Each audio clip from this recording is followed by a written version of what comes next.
When I opened the thin envelope from the university's financial office, I already knew what it would say. I had memorized the sting of rejection not from the school, but from my parents. Inside was a formal note confirming that my tuition hadn't been paid and I'd be unenrolled from the upcoming semester, unless the outstanding balance was cleared within 10 days, 10 days after 3 years of pulling straight A's, working 2 part-time jobs tutoring on weekends, and turning down every party and trip that didn't come with a scholarship. This was how my journey was about to end. Please subscribe to our channel and tell me in comments from, "Where are you watching this video?" I stared at the words numb. I had already begged them repeatedly just one more semester.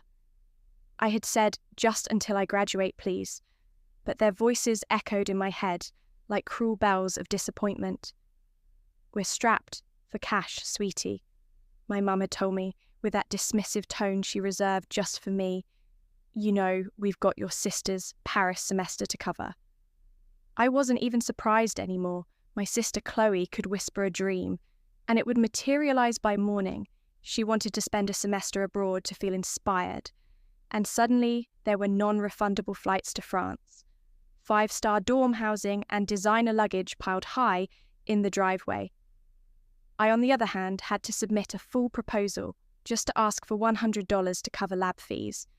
I'd stopped hoping a long time ago, but them letting me drown while they sipped wine under the Eiffel Tower with Chloe, it was my breaking point. I didn't argue with them when I showed them the notice. I didn't cry this time, I just nodded, folded the paper neatly and said, "Thanks for letting me know where I stand." My dad looked up from his phone briefly, already irritated by the guilt trip he assumed was coming. My mum sighed. "We're not made of money. You know, I stopped talking after that. Not a single call, not a text, no updates. I figured if I wasn't worth their support, they weren't worth my struggle. But what they didn't know was that I didn't give up. I never have." I went to the school administration and explained my situation. Not as a sob story, but as a practical plea. One professor who had watched me come alive in her classes vouched for me. Another connected me with a scholarship foundation that helps students in crisis. I applied for emergency funding, sold off some personal belongings, and picked up an overnight shift at a local print shop. I averaged 4 hours of sleep a night. My body hurt, my mind throbbed, but I stayed in school quietly and visibly without a dime from the people who were supposed to believe in me. Meanwhile, their Instagram stories flooded my phone whenever I dared to open the app. Chloe clinking glasses on the sand, my parents posing with her in front of the Eiffel Tower number sign. Family over everything, the irony made my stomach turn the day I walked across that stage. I didn't invite them. I didn't need applause from the people who had bet against me. Instead, I arranged for 2 seats in the front row, reserved but unnamed. I had a hunch they'd show up anyway. After all, appearances meant everything to them. And Chloe had likely told them about the ceremony when she flew back for the summer, when I stepped out in my cap and gown, top of my class, honoured with the department's prestigious award in neuroscience. I scanned the crowd and I saw them there, dressed like proud parents, trying to blend in with the crowd they had done nothing to deserve. And that was when the real story began. My heels echoed through the backstage hallway as I waited for my name to be called. The air was tense, thick with nerves from other graduates in the hum of 1,000 whispered conversations from the audience beyond the curtain. But I wasn't nervous. I wasn't even thinking about the stage. I was thinking about those 2 seats in the front row my parents had indeed shown up. I recognized my mother's distinct laugh from backstage shrill and practiced the kind she used when trying to appear impressed by someone richer than her. My father had even worn a suit, something he hadn't bothered to do for my high school graduation, where he showed up late and left early because work emergencies don't wait. I imagine he thought showing up now would magically erase years of neglect. But I hadn't forgotten I had counted every skipped recital, every brushed-off science fair, every rolled eye when I brought home an achievement Chloe never dreamed of earning. And now they sat in those reserved seats, probably expecting to be thanked. They didn't know I had requested those seats for a very specific reason. Valedictorian of the graduating class, the dean announced a student whose perseverance, brilliance, and strength define this university's values. Please welcome Samantha Lee Carter. Applause thundered through the auditorium. I took a deep breath, stepped onto the stage, and looked directly at them. My mother's smile froze mid-expression. My father squinted like he couldn't quite believe. It was me. Chloe was seated beside them, holding her phone. Lips parted in disbelief. I walked across the stage. I didn't wave. I didn't blow kisses. I didn't even smile. I shook the dean's hand, accepted the scroll, then moved to the podium for my speech. That was the moment I had waited for. Not out of revenge, but for the reckoning. Thank you, I began, my voice calm, deliberate. This journey wasn't easy. It wasn't linear, and it wasn't always fair.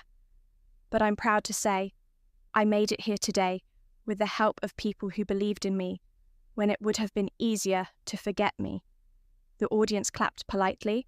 My parents leaned forward thinking, maybe I was warming up to praise them. I want to thank my professors. I continued eyes locking with Dr. Miller, who had stayed after hours to coach me through complex research projects. The donors who stepped in to keep my education alive when others walked away. The staff who noticed I was hungry when I said I was fine. And the strangers who gave me grace when those closest to me didn't silence the polite kind. The stunned kind, I didn't come from a family that celebrated effort. I went on my gaze landing on the first row. Like a spotlight, they celebrated optics, appearances, a perfect Instagram life. Chloe turned scarlet. My mother began to fidget. My father stared straight ahead. Stone-faced, they said they couldn't afford my tuition. I said not trembling, not crying, and then flew across the world to take selfies in Paris. They said I was dramatic, that I didn't need special treatment. But education isn't a luxury, it's a right, and I claimed mine without them. Gasps, then, applause, actual applause, the kind that swells from people who get it, the kind that makes you realise you weren't crazy for feeling invisible. I left the podium before the applause died down. I didn't look back. I didn't need to. After the ceremony, there was a reception. I made my rounds. Hugged classmates, posed for photos with professors and friends. I could feel their eyes on me. My parents standing off to the side like awkward guests at a party they weren't invited to. They tried to approach my father, opened his mouth, but I walked past him like he was another stranger. Wait, my mother called out. We were here, we came, so did everyone else. I replied, but they actually earned the right to celebrate. Chloe had the decency to look ashamed. She didn't say anything, maybe for the first time in her life. But I didn't need apologies I wasn't looking for. Redemption. I was free of the need to be seen by people who chose to be blind. What they didn't know was that I had already made arrangements. The school's alumni committee had contacted me about a job placement opportunity, and I'd taken it. The offer included housing. I'd be moving out of state, out of their reach, and into a future they couldn't control. And as a final act of closure, I mailed them a copy of the university bill they'd refused to pay. With it was a note that read, "Paid in full, not by you never needed you." They never responded, but I didn't expect them to because silence, just like distance, is sometimes the loudest justice of all months past. And life began to bloom in ways I never imagined. My new role at the Research Institute brought me to a city where people judged me, not by my family name or social connections, but by my work, my mind, and my presence. For once, I wasn't Chloe's sister or the other Carter kid. I was just me, Samantha Carter, respected, welcomed, and finally seen. I didn't hear from my parents again. No calls, no emails, no half-hearted attempts to reconnect. And honestly, that silence felt like peace. But then one day, I received a message from my old neighbour, Mrs. Tilda, the sweet woman who used to bring over banana bread when I was little. She told me my parents had sold the house. Apparently, they were downsizing after what she called some serious financial missteps. I didn't care to learn the details, but What struck me wasn't the loss of the house. It was that my parents hadn't even told me they had erased me so thoroughly that even their failures no longer included me.